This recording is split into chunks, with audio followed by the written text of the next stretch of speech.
Hi friends, मी पोळ्या केल्या आणि घरचे म्हणायला लागले की आम्हाला आता पोळी भाजी खायचा कंटाळा आला, काहीतरी छान मस्तपैकी चमचमीत कर.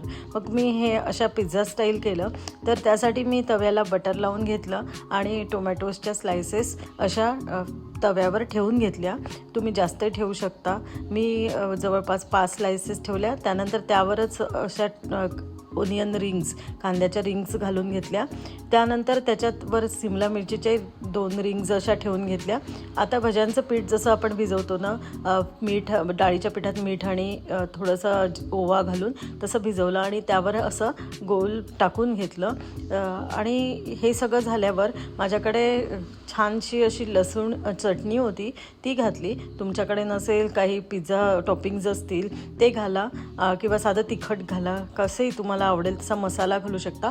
आणि त्यावर ही पोळी अशी छानशी ठेवून प्रेस केली. अशी छान प्रेस करत राहायचं म्हणजे ती पूर्ण त्याला चिकटेल. आणि त्यानंतर मी या पोळीवरही छान बटर लावून घेतलं. माझं गार्लिक बटर आहे, त्यामुळे खूप छान लागते. ते नसेल तर तुम्ही तेल लावू शकता, साधं तूपही लावू शकता, साधंही बटर लावू शकता.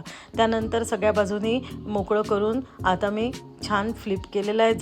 झाल्यावर करायचं आहे, नाही तर निघतच नाही.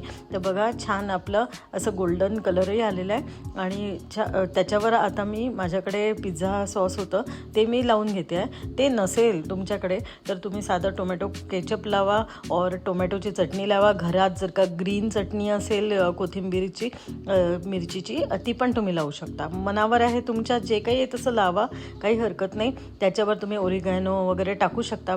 तर इथे मी काय केलं आहे, माझ्याजवळ पिझ्झा स्लाईस होते, त्याचे असे बारीक बारीक तुकडे करून टाकलेले आहे. जर क्यूब्स असतील तुमच्याकडे तर त्याला छान ग्रेट करून टाका आणि छान झाकण लावून त्याला मेल्ट होऊ द्या.